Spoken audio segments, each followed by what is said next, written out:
Hello,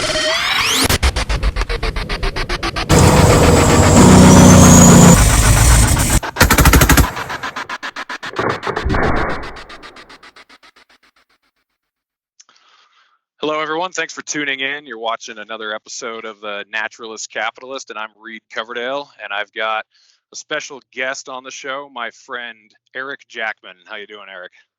Reed, I'm doing great, man. Thanks for having me on. It's great to connect with you and be on the show.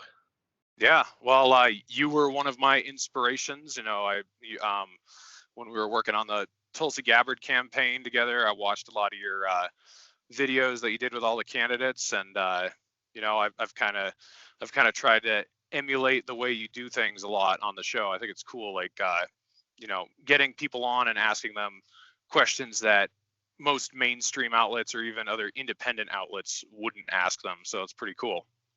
Yeah, definitely. Thanks, man. I appreciate it. Yeah, it was Jackman Radio is the show I have with my twin brother Mike, and we had our Politics and Pints series that we did at the Post and Beam Brewing here in Peterborough. Of course, the virus has stopped that in its tracks for the time being.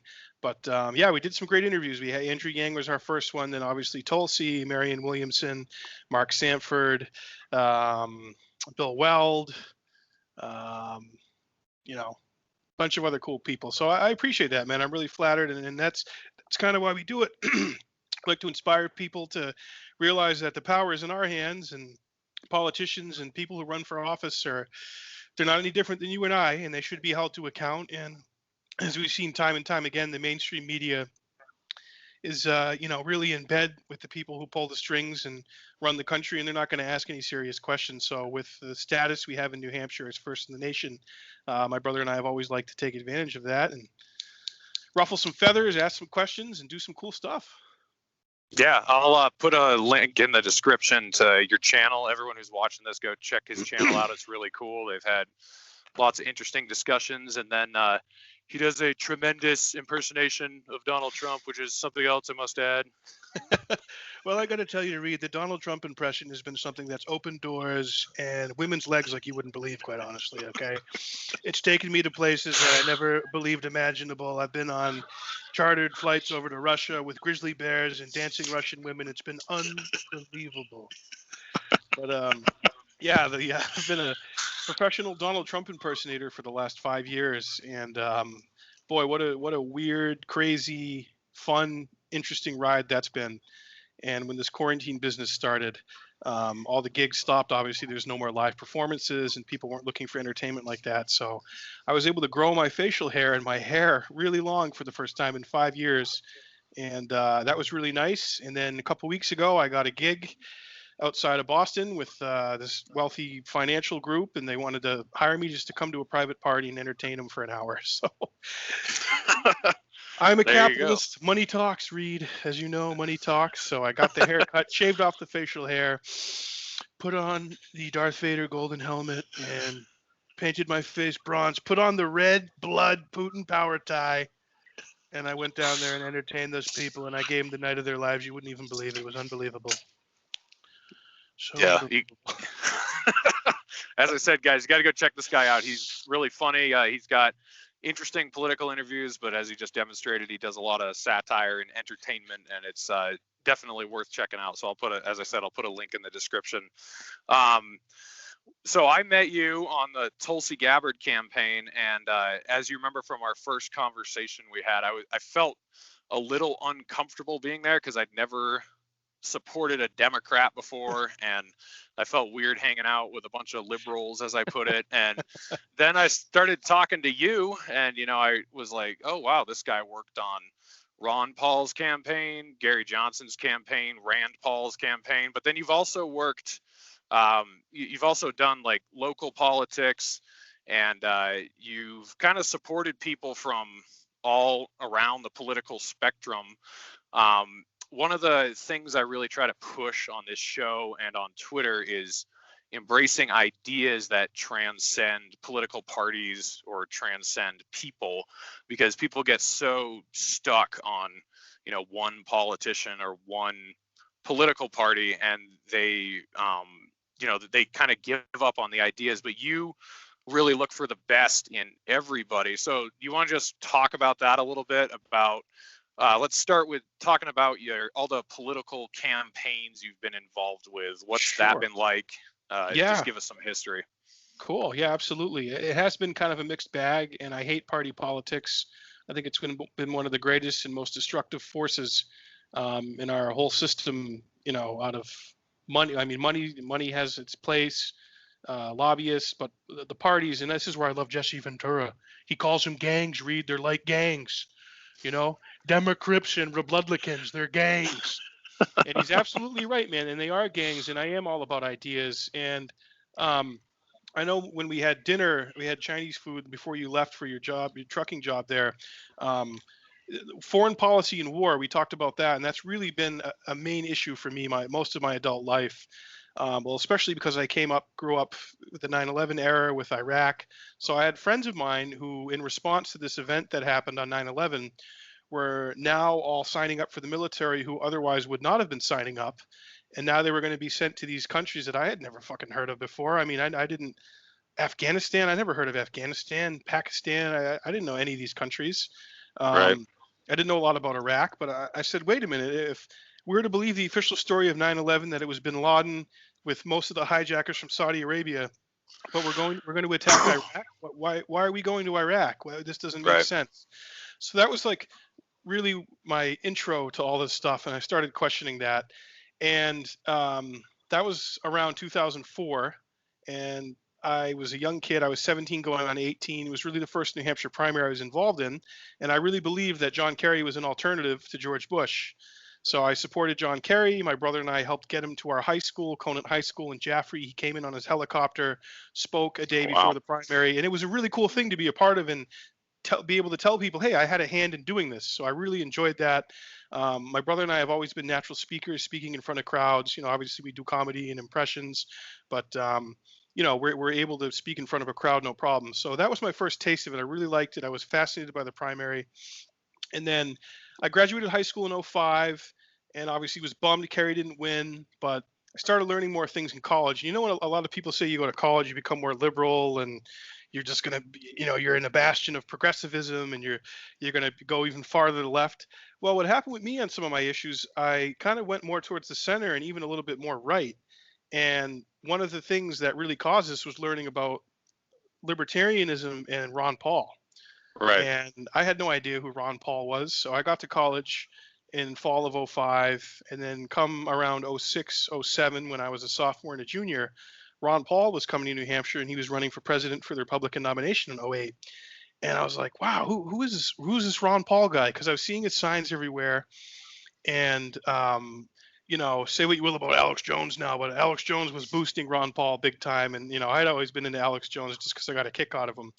So that was kind of my gateway into the liberty movement, ideas of liberty. And I'm like, well, I'm anti-war, so libertarians are against war. I'm for legalizing drugs. Libertarians are for legalizing drugs.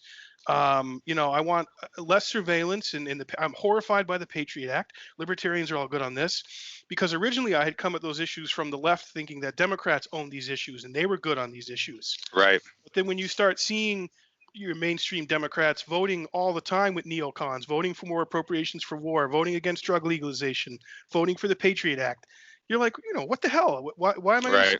support these people? They suck. They're no different Yeah. than the Republicans and the neocons and George Bush.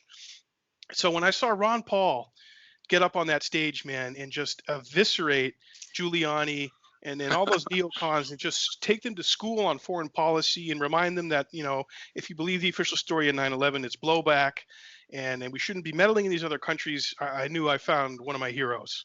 I found Right. someone who was saying things and having the guts to talk about real systemic problems and issues, not even to mention the Federal Reserve. I mean, I got lessons in all that from Ron Paul. I didn't know about the Federal Reserve. I mean, I knew about it, but I didn't know it was a private banking cartel, and that it Right. only started in 1913. And I just assumed it was with us as long as we've been a country. And this is all shit you don't learn in public school. Right. So the Liberty Movement and Ron Paul was my gateway into that.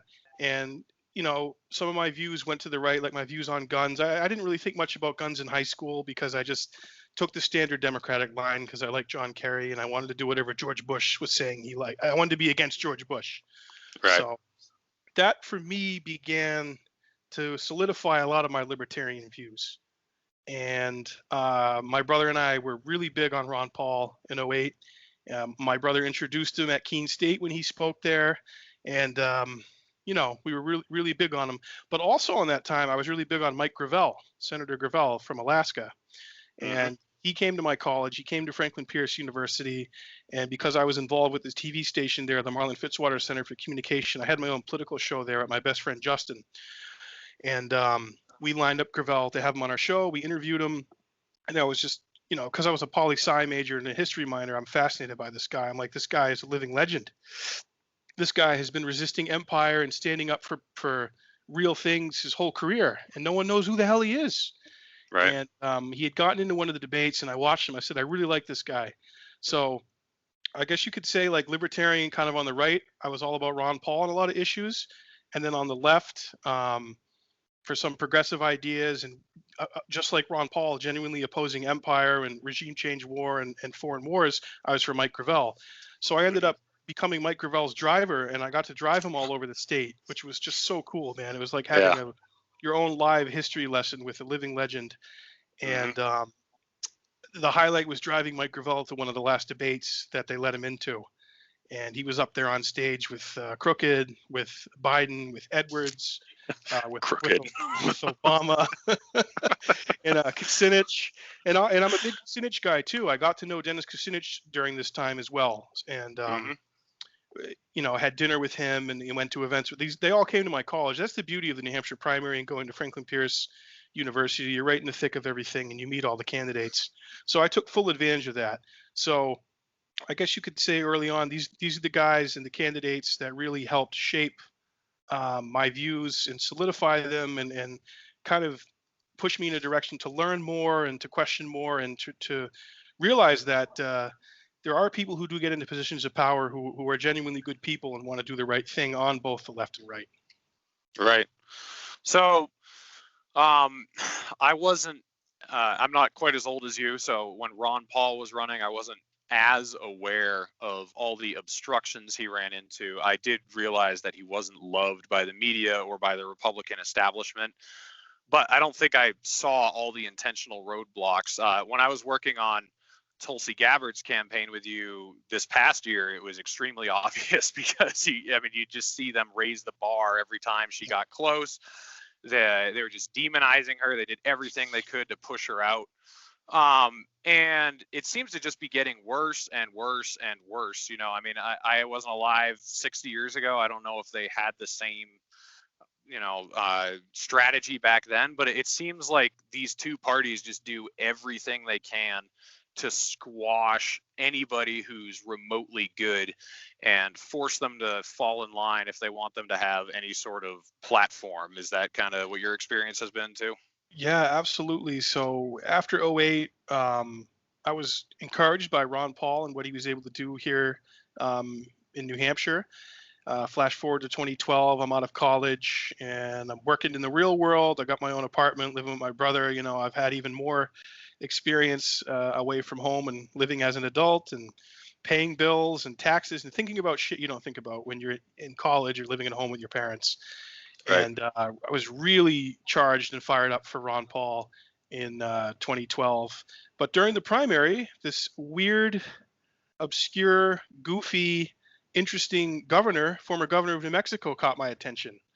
And this guy called Gary Aleppo Johnson. And Wait, what is that middle name? What is that? Aleppo? What is Aleppo? what I'm does not. Aleppo read? I don't want to talk about it. Well, Gary's middle name is actually Earl. His name is Gary Earl Johnson, but for the Uh-huh. sake of this, call him Gary Aleppo. But during the lead up to the 2012 primary, Gary Johnson started coming to New Hampshire, I think in around late 2010, early 2011, Uh-huh. and I was fascinated by him. I'm like, wow, so this is a lot. One of my libertarian buddies explained to me, he was a free stater. He said Gary Johnson's like a younger Ron Paul, but he's more like hip, and he's more like He's had a lot more drugs. he's done a lot more drugs. He's an adrenaline junkie. He's a multimillionaire who had a construction business. So like a lot of that stuff was interesting to me because it like reminded me of my own uncles. My uncles are all contractors, have their own businesses, and Hmm. partied in their younger days. Just cool, self-made guys who never had a boss, and I like that about Gary Johnson, the entrepreneurial spirit. Um, and but wasn't I'm not going to say Ron Paul was hung up on a lot of social issues, but that focus of Gary, he didn't have that focus on social Right. issues Ron Paul did. So that appealed to me in some ways too. Mm-hmm. So in 2012, I'm big into Gary Johnson and Ron Paul, and I go to this is when Gary was still a Republican. He thought he was going to get some traction running in the Republican primary. I went to a Young Republicans event in Manchester, and I met Gary for the first time, introduced myself, and told him who I was, and said, Gary, I'm really interested in you and your campaign, and I think I want to help you out. I'm a big Ron Paul supporter as well, but I think we could all work together, and having two voices of liberty on the stage will be better than just one. So, Right. So yeah, I stayed in touch with Gary and his son named Eric. Eric's a great guy in the campaign. And eventually I got a job on the campaign with Gary Johnson out of the Manchester office. And basically my job was to drive Gary Johnson around, be an advance man for events, set up events, try and get people to come out, spread the word on social media, that kind of stuff. Obviously, we had pretty much had zero budget. I mean, I was paid, but I was not paid Right. very much. It wasn't, I obviously wasn't doing it for money. Yeah. But it didn't work out with Gary, so he flamed out in the Republican primary, but Ron Paul had some serious steam in 2012. So all 5 of us former Gary Johnson staffers endorsed Ron Paul for the primary leading up to it after Gary Johnson officially dropped out. And I went, my friend was part of the team who was running Ron Paul's campaign out of Concord in 2012. And my brother and I would go to the office and just hit the phone for hours. We'd hit doors. We would go to events. I would run press credentials at events. I got to do all kinds of cool stuff. And, obviously met Ron Paul a bunch of times, and just awesome stuff. Great access. And we ended up getting 24% of the vote in 2012. And we came in second place behind Mitt Romney, which was incredible. He was obviously had all the media oxygen. He had all the money. He had the nice, Mormon tan Ken doll look. And me and my wife, Ann, we started going steady 50 years ago, been together ever since, So, Mitt Romney's a total loser, Reed. Look, in 2012, he begged for my endorsement. I said, Mitt, drop down to your knees, okay? Right. Drop down to your knees. But so Ron Paul did well for everything considered, and you're absolutely right, man. The media was trying to avoid him, to ignore him, push him to the side, call him fringe, call him crazy, say he's out of step with the mainstream. When in reality, in my view and your view and a lot of our viewers' views, Ron Paul was right on the money. So, right. And we did. Tulsi got that same treatment here in 2020. Yeah. Unfortunately, if you question the empire, if you question war, the spending, you're a freaking leper, man. Yeah. So, as I said earlier, I've supported a lot of the same people you have. I've jumped around parties. I've been Republican, Libertarian, voted Democrat. And I think that's because like you, I've supported a set of ideas, and I look for people who support those ideas. But I've gotten to the point where I'm done with the duopoly, and I don't even really care whom they run anymore, because they've made it obvious that they have no intention of nominating anyone that we like. And then, most of these people, even if they run a crystal clear campaign, once they get in, they don't end up, acting on the promises they gave us. And it's because the establishment in those parties pressures them into not fulfilling their promises. Where on the reverse side, you see someone like Justin Amash, who finally left the Republican Party, and then he was just untethered, like the last few months, everything he's been throwing bills out there, endorsing Joe Jorgensen, just saying whatever comes to his mind. It's like a weight has just been lifted off of him. And you compare him to, say, Rand Paul, who Rand Paul has been introducing good legislation and things like that, but he's so obviously tethered and unable to fully express himself because of this shit party that he represents. So I just feel like we put so much effort into these campaigns and then they just don't go anywhere. And if they do, then we just end up disappointed because, oh, well, they ended up in there and they had to act with their party.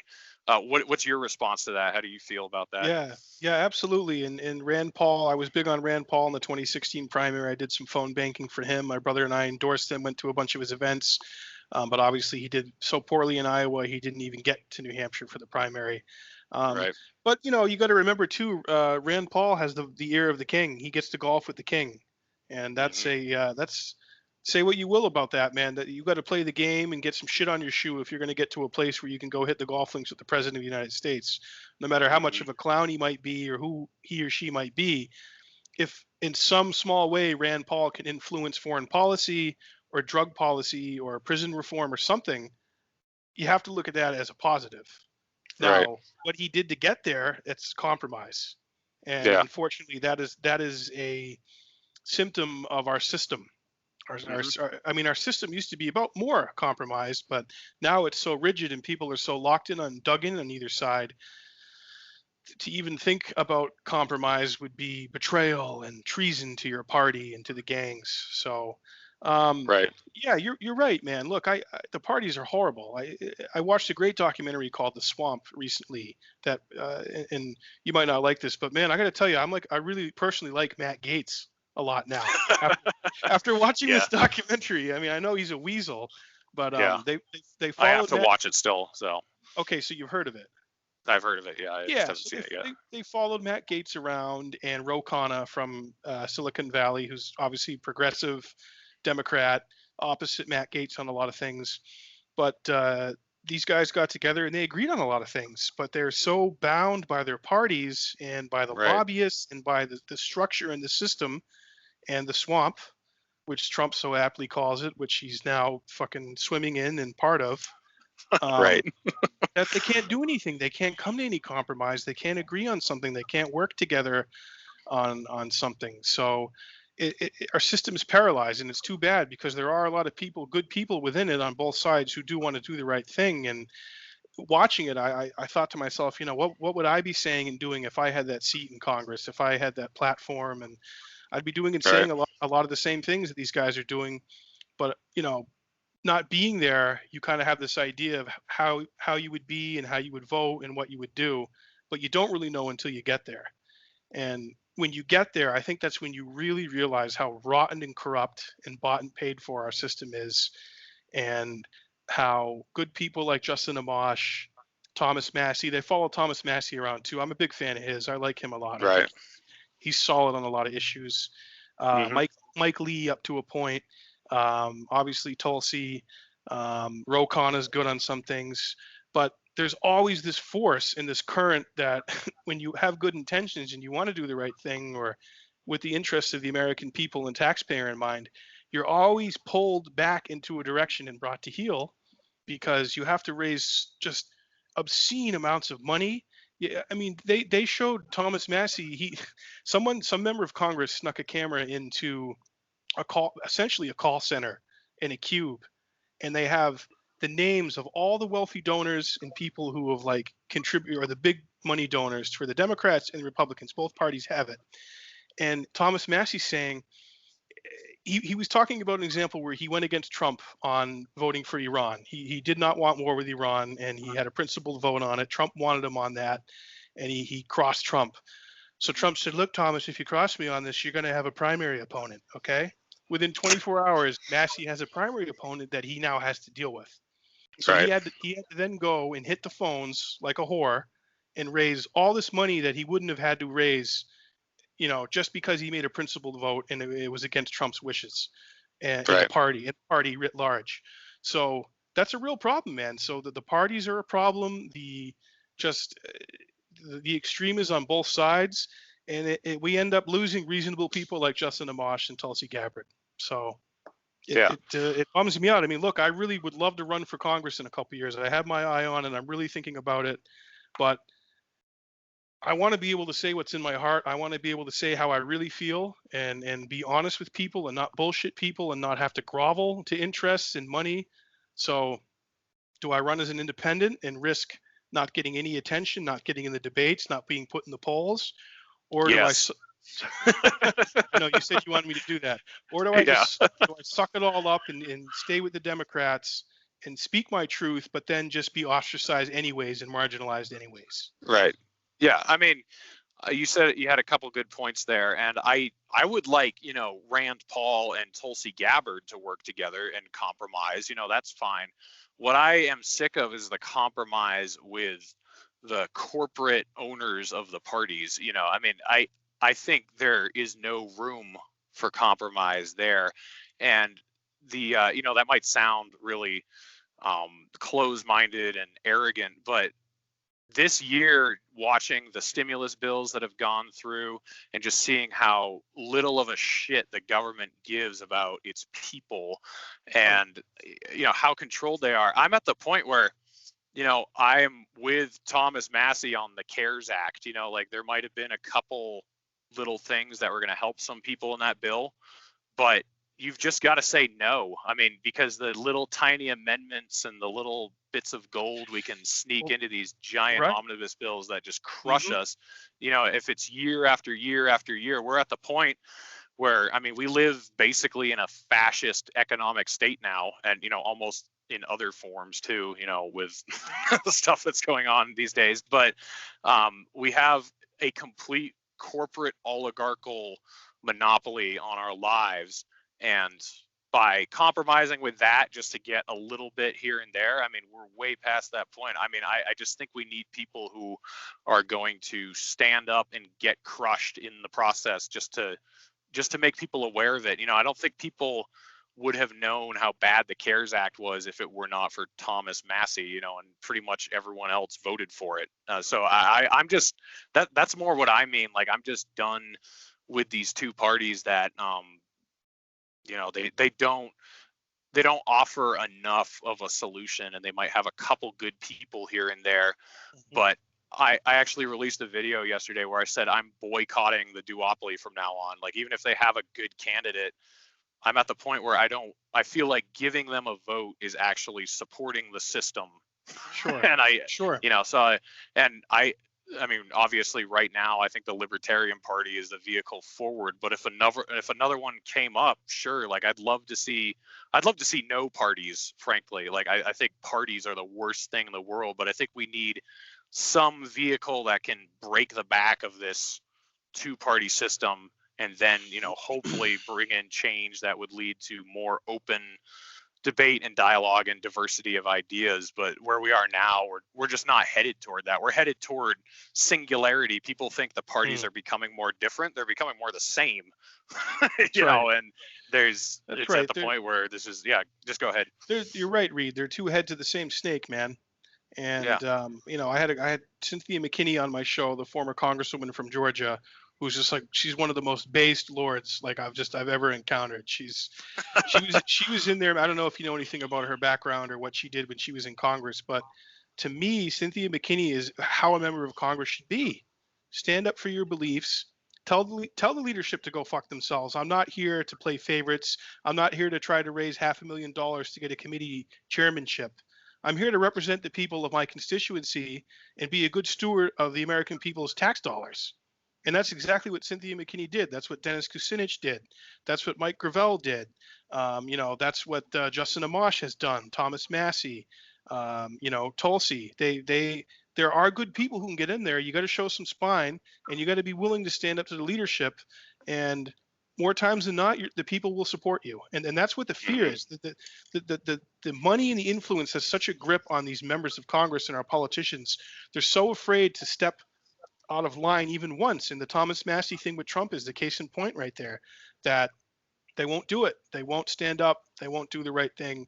They won't support things that benefit the people. And you mentioned these bills where they get all the shit in them. And this is something I like that Matt Gaetz and Ro Khanna came to an agreement about. They said it's disgusting that when we're voting about something about economic relief or foreign policy, that they sneak in shit about Planned Parenthood, and they sneak in shit about abortion or something with agriculture that is not even related to what we're voting on here.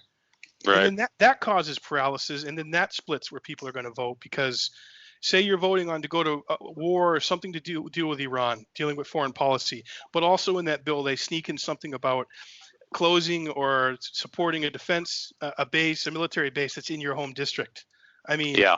a lot of those guys, you're going to look like an asshole if you go back home. You were against the war, but you didn't want the base to close, but you couldn't have it both ways. And that's the Right. impossible pull that happens to members of Congress. And that's the tap dance, and it shouldn't be that way. So how do you address these things? I know it's probably not very libertarian, but I would love to see Citizens United repealed, getting money out of politics. I'm for publicly financed campaigns. I mean, look, you could agree or disagree that money is speech, but if a Koch brother or a Rockefeller or a Soros or a Gates who has billions and billions of dollars versus a Reed and an Eric who have what we have, who has more speech than us? Right. Who has more speech in that? Who has more sway? Who matters more in that equation? Yeah.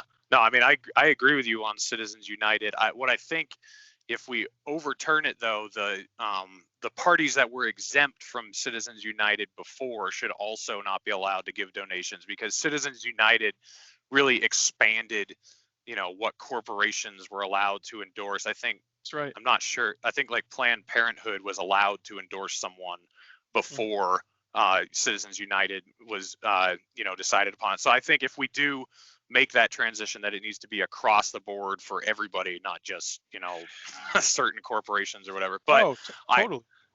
I think that's still dealing with a symptom of a problem, though. I think with campaign finance reform and things like that, we need to get to the root of why these corporate lobbyists are going after these politicians in the first place. And it's because they have so much control over the economy, so much control over our lives, that they can give the corporations whatever they want. So if we try to set up these barriers to keep dark money from flowing into campaigns, I mean, as well as I do that the cronies will find their way around that. They're still going to find ways to influence and to get money and to do some special favors somehow.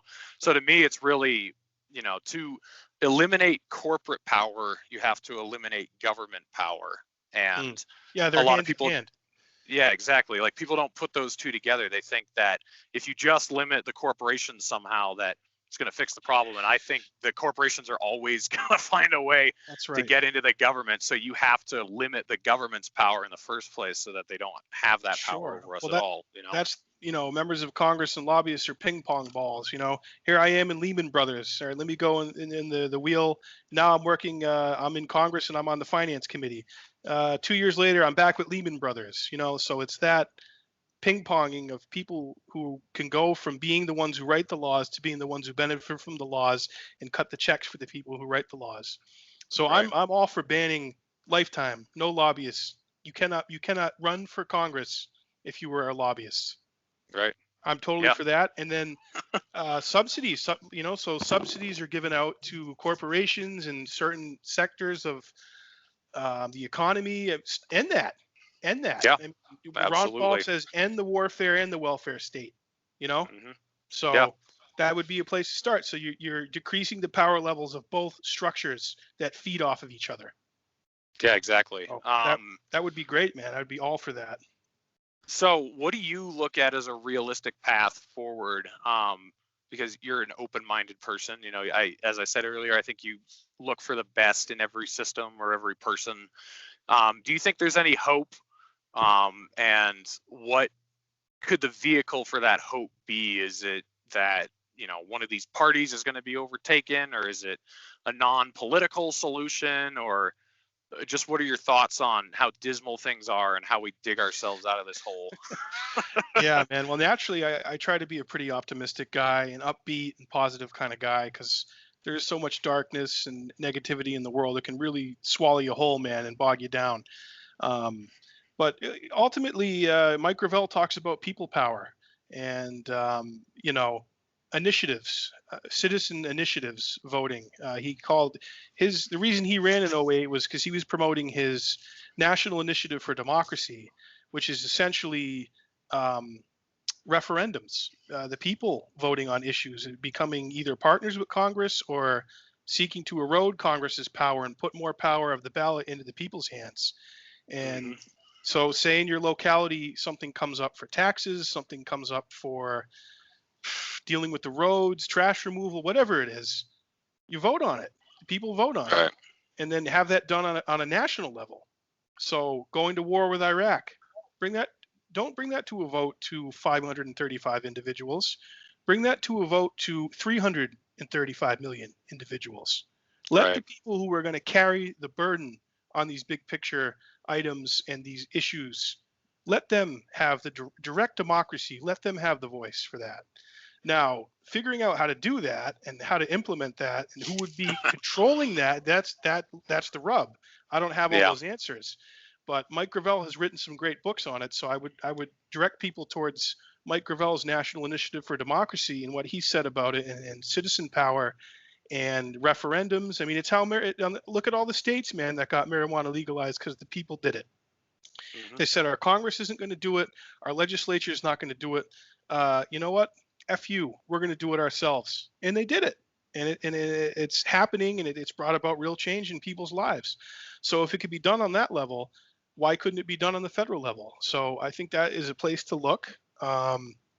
Obviously, if we can overturn Citizens United, if we can ban lobbyists from serving, term limits. I'm a huge fan of term limits. I mean, you get in there, man, you become a career politician. Yeah. You live off the dole your whole life, and you're just a succubus, and you're just in there to enrich your friends and to stay reelected and keep the checks coming in. I love what Ventura said. Look, I'll get in there, I'll serve one term, and then I'll go back to my horse farm. Reed. I'll do one term. I'm a citizen leader. I'm a citizen. I'm the people's governor. That's the people's mansion. Okay, and I'm going to turn it into a wrestling ring. But, He's a statesman. Yeah. Jesse the statesman. You got to get people who are more civic minded, and you know what? Also, man, decrease the salaries of what you pay these people. Yeah. Tie it into what we all make, what your average American makes a year. Pay members of Congress 40 grand a year, and don't give them a lifetime fucking package of benefits and all that bullshit. If you're serious about being in Congress, you're going to come in here and you're going to do the people's bidding. You're not going to come in here and be a grifter and live off everybody for 50 years like we've seen. So Yeah. those are some things that could happen, Reed. I know it's maybe pie in the sky and I'm being glass half full kind of guy, but these are things that we can actually work towards, because it's important who's president, but what's more important is who's in power in your city council, who's the mayor, Absolutely. who's the governor, who's in the state house. Who do you have at those levels? Who's in Congress? So the people, we gotta just keep at it and not give up, man. Believe me, there's plenty of days where I want to give up. Plenty of days. Yeah. Now, on this show, I've had a dozen or so libertarian candidates running for down ballot positions. I've, I don't know how many people even know who Brad Barron is, but he's running against Mitch McConnell. If you want to talk about a position that's important that could actually be won, Mitch McConnell, if he wins, he's going to be in there 6 more years. People don't, they don't realize that. They think, 2 years of McConnell. No, 6, like 6 more. That guy's and there's a guy. twat. Oh man, and there's Brad Barron has almost 10% in a 3-way race. He's going to be in the debates in Kentucky. Shit. That's huge. He's going to be in the debate. Huh? So why isn't there massive libertarian media for him? If I were in charge of the Libertarian Party, I'd be putting more focus into that race than the presidential race, because that's one you could really blow up. And that's with he has that much support, with over $1 billion of dark money being poured into McGrath and McConnell's campaign. Right. And Kentucky is the state where Rand Paul and Thomas Massie are from. There's a ton of potential. And so people are upset that Tulsi lost. I get it. People are upset that Donald Trump is the Republican and it's not Rand Paul. I get it. But it's like, guys, we got to move on. We got to deal with the present. We got to deal with reality. As you said, all these other positions that are up for re-election and for new people. I mean, as much as Donald Trump sucks, he mostly has a pen, that can say yes or no. He's not responsible for he's not solely responsible for the shit show of a mess that we're in now. It's that predated mostly him. Congress. Mostly Congress. And I was saying to someone earlier, did Trump get the Iraq war going? Is he responsible for the death Yeah, of right. over a million Iraqis, 6,000 American lives, all the troops who are home now who've killed themselves, who have PTSD, who are living under a bridge, they're homeless? That wasn't Donald Trump, you know? Yeah, Donald Trump is either going to be one term or he'll be here another 4 years and then it's on to the next thing, you know? absolutely. It's not Yeah, all the world's problems and all the shit is not because of Donald Trump. right. And people need to realize that Congress is huge part of that. So I do want to get your opinion on the presidential race right now. Just your general thoughts on, Joe and Kamala Harris. Personally, the only thing surprising about that to me was why he took so long to say it. I didn't really get what the tease was all about. I saw your little clip there with David Feit Yeah. back in June saying it's going to be Kamala. And Reed, you were right. 10 points for Reed and Gryffindor. That's correct. He had the guts to say it when everyone else thought it was going to be Susan Rice or Gretchen Whitmer or Karen Bass or that cop Val Demings from Florida or even Crooked Hillary. Who knows who it was going to be? Who knows, Reed? Yeah, Kamala, I'm not surprised about that. I will say it was very nice to see Tulsi trending on Twitter yesterday for everyone to just be reminded how she sank Kamala's campaign a year ago. I was at that debate. It was one of the greatest political moments to witness in person ever. Yeah, that was awesome. Fucking awesome. And that's what I'm using to show people why I don't like Kamala Harris and why I think it was a horrible pick. It was a safe pick on Biden's behalf. He doesn't need, it's not for geography. He doesn't need California. The Democrats going to win that by 2-3 million votes no matter what. He boxed himself in saying, I'm going to pick a black woman. So he had to pick a black woman. And the safest one with the least baggage and the least negatives was Kamala Harris. It made sense. If I were him, I would have looked at Gretchen Whitmer a little closer because this race, people are thinking it's 10, 15 points. Biden's going to run away with it. I think it's a lot closer than that. Yeah. And personally, I would have imagine if the race comes down to Michigan and Trump wins it by only a few thousand votes, and had Whitmer been on the ticket, she could have swayed those few thousand and won the thing for Biden. You know what I mean? So of course that had to have been part of the calculation, but also the optics of picking the Midwestern white woman from Michigan would have blown up all the woke, we need a black woman on the ticket bullshit, identitarians who suck, who don't really stand for anything. They just like to virtue signal and be loud. So I'm not surprised there. But I think the race is a lot closer than people realize. And if we were to look at the polls 4 years ago at this time, Hillary had the thing in the bag. Yeah. And this is even before the Access Hollywood tape and before Podesta emails and WikiLeaks. So it's going to be a very close race. The more I'm seeing from Joe Jorgensen and I'm seeing the effort her campaign is putting in, they're releasing great videos. They're doing daily stuff. They're being active. They're running the best media campaign of a libertarian that I've really ever seen. I mean, Johnson and Weld, they got on CNN, they got a town hall, which was incredible. I would love to see the same thing happen for Joe and Spike Cohen. Maybe it won't. I know Bill Weld had a lot to do with that because that guy still had a lot of suction with establishment Republicans and media contacts and money. He helped the Johnson Weld ticket raised, what did they raise? 20 million or something? I don't even know. Yeah. Which is incredible, which is, great. And the result, I mean, they did really well, but there's a lot where Joe and Spike could improve upon that. And the more I'm hearing from Joe Jorgensen, and I hope to talk to her and, meet her soon here on her bus tour, the more I'm really liking the libertarian ticket. I know obviously without her being in the debate, the thing is her chances are pretty shot, but how do you get to the debate stage? You have to create more media. You have to get in front of more people, which is hard during this pandemic. But that 15% is just, it's a ridiculous number. It's stupid. It's to shut out voices like Jorgensen. And I'm no Howie Hawkins fan, but I believe the Green Party should have a podium too. I think the third, fourth largest political parties who work hard and dig it out and get the signatures and get the ballot access to be on enough ballots to get 270 votes, you should have a podium up there with a Democrat and Republican. And we should be about competition. When America's about competition with everything else, but except our elections, like we're all about capitalism and competition and the best idea. That's bullshit. That's really bullshit until you include those other parties up there on the stage. So, At this point, I haven't 100% made up my mind who I'm going to vote for, if I'm even going to be voting at all. Yep. But yeah, I like Joe Jorgensen a lot. And then from a purely financial, greedy self-interest position, I want Trump to win. Trump. Obviously, everyone Yeah. says this to me. Well, at least Eric, you'll have 4 more years of, gigs, and you'll make money. And yeah, you're right, I will. So that would Yeah. be so incredible, because Eric does an amazing job and gets paid great money to entertain people and dress up like me. So why would he want that to end? For the sake of having someone else be president? I just don't understand it. It's like Rosie O'Donnell getting on television. I never understood it. That fat ugly pig, Rosie. Okay, Reed. But if we had to make a bet, if I had to bet, I think Trump's going to get reelected.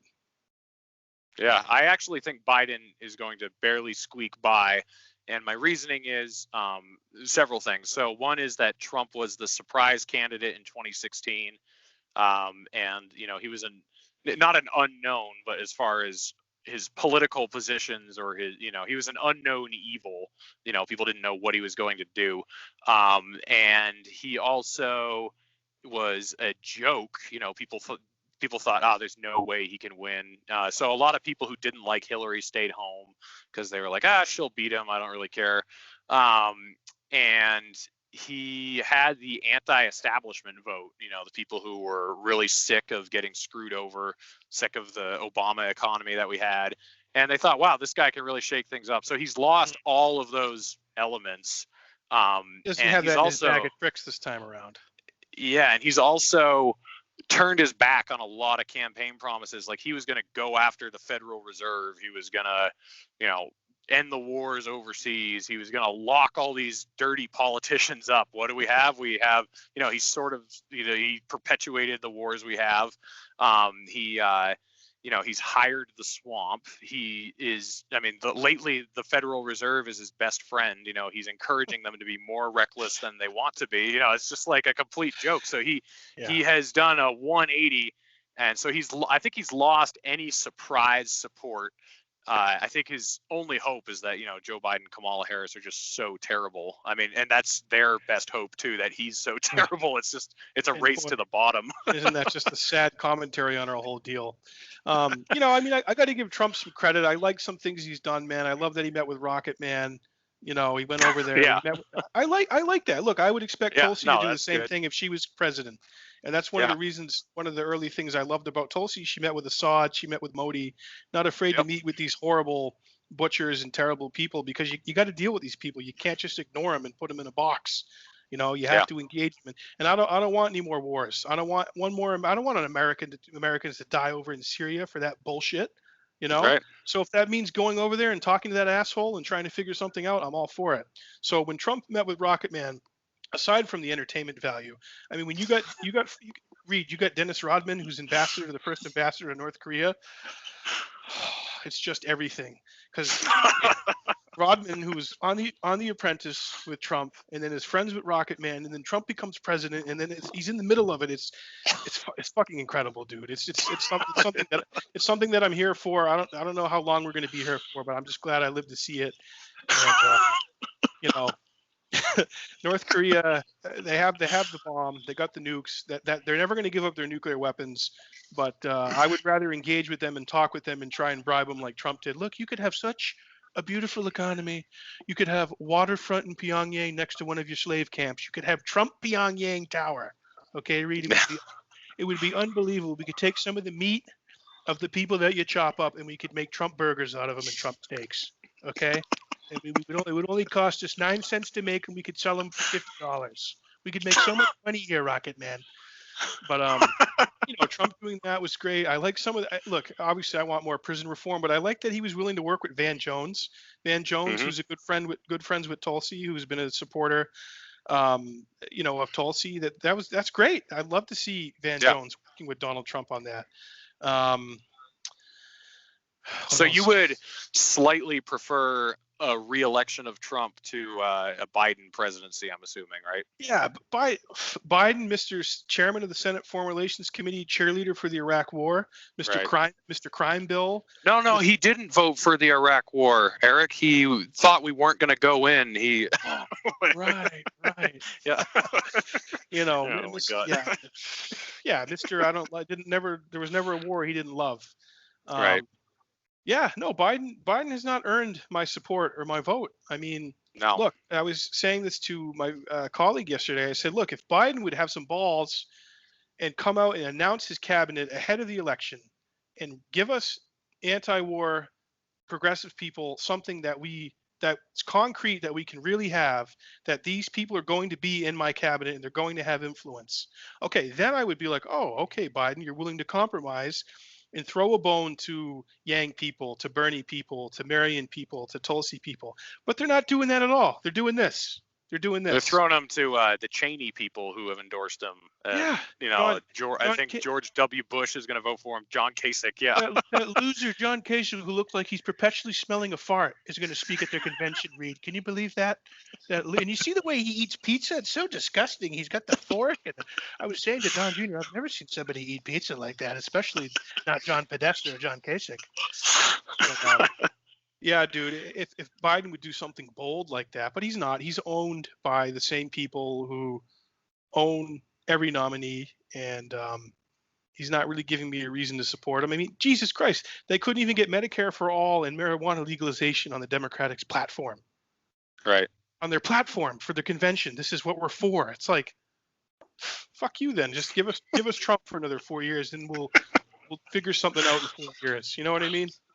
Yeah, so no, I totally hear you. Maybe it's a little nihilist of me, and whatever, man. You're not going to win everybody, but no, I mean, there's this great meme circulating around, and it came out in 2016, and Rand Paul is making this annoyed face, and it says, the moment you realize that your dad turned all your would-be supporters into anarchists. It's a great image, but I will admit that's slowly happening to me. Like I've been in the two-party system. Now I'm boycotting them. Like this is sort of like a Hail Mary. It's like, okay, the Libertarian Party, like you're all I've got. And if this doesn't work out, I'm just going to be like done. But hey, man, I want to thank you for coming on, and I want you to run for Congress. You should do that as an independent. And I'll just give you the last word. Just tell us, if you want people to follow you, obviously, you told us about your YouTube channel, but if there's anything else you could use help with. And then if you want to end with an Alex Jones impersonation of a warning of the impending doom that will happen if Joe Biden's our president. Yeah, I can get Alex to comment on that. Yeah, Reed, thanks, man. This is great. I love talking to you, and I appreciate being on your show. Look, I'd love to run for Congress, but it's I'm going to need a lot of help. I'm going to need people to help me hit doors, make phone calls, raise money, and if I do it as an independent, it's going to be even more of an uphill battle. But I'm seriously thinking about it, and I do really want to do it. So it's gonna be there in the back of my mind for a while. I got some time till I have to make a decision. So Jackman Radio, I'm on Twitter at Jackman Radio, Instagram, Senator Jackman. We have a Patreon for our channel because we have an editor who edits our videos. It's patreon.com/Jackman Radio. And we just ask people if you could throw us $5 a month to help us pay our editor and, costs of that. That would be great. Facebook is Jackman Radio. And then for my Donald Trump comedy website, if you want to hire me to come to your event, I do weddings, funerals, bar mitzvahs, bat mitzvahs, divorce parties, quinceañs.